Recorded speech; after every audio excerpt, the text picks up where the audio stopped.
Hello everyone, मैं doctor प्रगति गुप्ता और आज इस वीडियो में हम बात करने वाले हैं बीपी पेशेंट्स में हेमरेज होने के चांसेस क्यों बढ़ते चले जाते हैं, जिसे हम ब्रेन ब्लीड भी बोलते हैं। तो अक्सर अगर हम बात करें कि जिन लोगों में कॉन्टिन्यूसली हाई बीपी बना रहता है, चाहे आप मेडिकेशंस के बावजूद सारी चीज़ों को फॉलो कर रहे हो लेकिन फिर भी आपका बीपी कंट्रोल नहीं हो रहा है, या फिर आप कई बार मेडिसिन स्किप कर रहे हैं या अपने डाइट का ध्यान नहीं दे रहे हैं, हाईली कोई जंक फूड का इंटेक कर रहे हो, नमक ज़्यादा ले रहे हो खाने में, ऊपर से कच्चा नमक डाल के खा रहे हैं, या फिर आपका वजन अचानक से बढ़ता चला जा रहा है। इन सारी की सारी कंडीशन में वल्नरेबिलिटी बढ़ती चली जाती है स्ट्रोक होने की। मतलब आपके चांसेस ज़्यादा बढ़ते चले जाते हैं कि आगे चलकर आपको ब्रेन स्ट्रोक होने की संभावना बन सकती है। तो हाई बीपी क्यों रिस्पॉन्सिबल है हेमरेज के लिए, ब्रेन ब्लीड के लिए, इसको समझना बहुत इंपॉर्टेंट है। क्योंकि जहां भी अगर हम बात करते हैं कॉन्टिन्यूसली आपकी ब्लड वेसल्स पे बहुत तेजी से ब्लड प्रेशर के साथ चला जाता है, बहुत ज़्यादा प्रेशर क्रिएट होता चला जाता है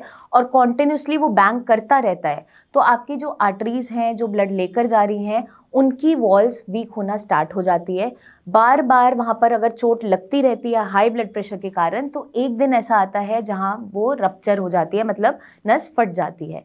और जब वो नस फट जाती है तो ब्रेन का जिस हिस्से में वहाँ पर रप्चर हुआ है वो ब्रेन का जो पार्ट आपकी बॉडी की फंक्शनिंग को संभाल रहा होता है उसका लॉस होना स्टार्ट हो जाता है। इसे ब्रेन स्ट्रोक कहा जाता है। ये हेमरेजिक स्ट्रोक होते हैं, मतलब नस फटने के कारण। तो ये जो कंडीशन तैयार होती है, अगर हम अपने लाइफस्टाइल को ध्यान में रखते हुए नहीं चलते हैं, डाइट पे ध्यान नहीं देते हैं, अपने रेगुलर मॉनिटरिंग नहीं करते हैं ब्लड प्रेशर की, साथ में अगर आप डायबिटिक भी हो तो और ज़्यादा वल्नरेबिलिटी रिस्क बढ़ता चला जाता है।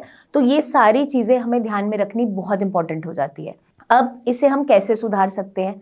क्योंकि कुछ लोगों में, कुछ पेशेंट्स में मैंने ये भी देखा है, एक बार स्ट्रोक होने के बाद चांसेस बढ़ते चले जाते हैं, दोबारा भी हो जाता है, 3 बार भी हो जाता है। तो अक्सर हमारे पास पेशेंट्स आते हैं, क्लिनिक में विजिट करते हैं, वो डरते भी हैं कि मैम अब मुझे एक बार स्ट्रोक हो गया है, चलो मैं कोशिश कर रहा हूँ रिकवर होने की, लेकिन क्या मुझे ये लाइफ में दोबारा भी हो जाएगा?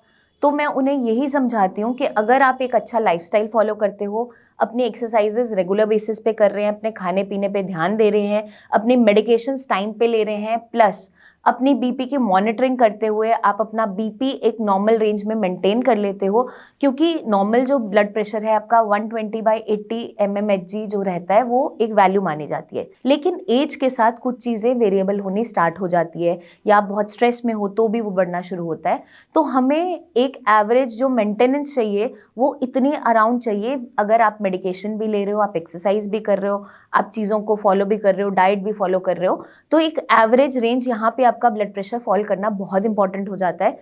क्योंकि अगर एक बार आपको स्ट्रोक हो चुका है तो दोबारा से अगर आपका थोड़ा भी बीपी बढ़ता है, 130, 90, 130/100 भी जाता है, तो भी चांसेस होते हैं ब्रेन स्ट्रोक होने के, या फिर आपके जो बाकी ऑर्गन्स हैं बॉडी के वो सफ़र करना स्टार्ट कर देते हैं। जैसे आपका किडनीज हो गया, हार्ट हो गया, मेजर वाइटल ऑर्गन्स हो गए, लिवर हो गया, इन सब पे कोई ना कोई इम्पैक्ट आना स्टार्ट हो जाता है। इसलिए इंपॉर्टेंट हो जाता है बीपी को नज़र में रखना, डेली मॉनिटरिंग करना, रेगुलर फॉलोअप्स लेना, एक्सरसाइज करना और अपनी डाइट को मेंटेन करना। डेली बेसिस पे अगर आप प्राणायाम करते हो, योगा करते हो, एक्सरसाइजेस करते हो, डीप ब्रीदिंग करते हो, स्ट्रेस से बचकर रहते हैं, नींद प्रॉपर लेते हैं, तो आपका बीपी कंट्रोल में आ जाता है। साथ में आपकी जो मेडिकेशंस गाइड की है डॉक्टर ने, उनसे रेगुलर फॉलोअप रखो। कई बार पेशेंट्स क्या कर रहे होते हैं, एक ही दवाई लगातार एक बार डॉक्टर ने लिख दी और वो खाते चले जा रहे हैं, बीपी कंट्रोल में नहीं हो रहा, लेकिन वो विजिट करने डॉक्टर के पास जा नहीं रहे क्योंकि अब तो मेडिकेशन चेंज करने का टाइम आ गया है, लेकिन वो जो खा रहे हैं वही चलाते जा रहे हैं।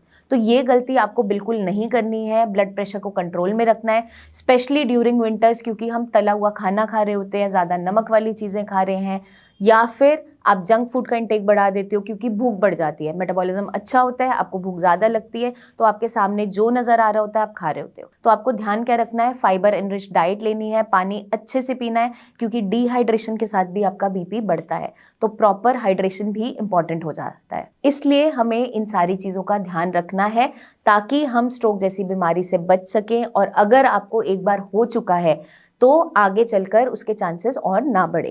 क्योंकि बीपी एक ऐसी बीमारी है जिसे साइलेंट किलर भी कहा जाता है, क्योंकि ये आपकी बॉडी में धीरे धीरे करते करते आपके जो ऑर्गन्स हैं उनको खराब करता चला जाता है, प्लस आपकी आर्टरीज पे ज़्यादा प्रेशर क्रिएट करते हुए उनकी वॉल्स को वीक करता चला जाता है, तो चांसेस होते हैं स्ट्रोक होने के। तो इन चीज़ों को ध्यान में रखते हुए आपको अपनी हेल्थ का ध्यान रखना है और अपनी रिकवरी को भी बेटर करना है। अगर आपको एक बार स्ट्रोक हो चुका है तो कोई भी लापरवाही बिल्कुल नहीं करनी है। जल्दी हम आपसे फिर मिलेंगे, बहुत और भी इंफॉर्मेशन शेयर करते रहेंगे। तब तक के लिए अपना ध्यान रखिएगा एंड टेक केयर।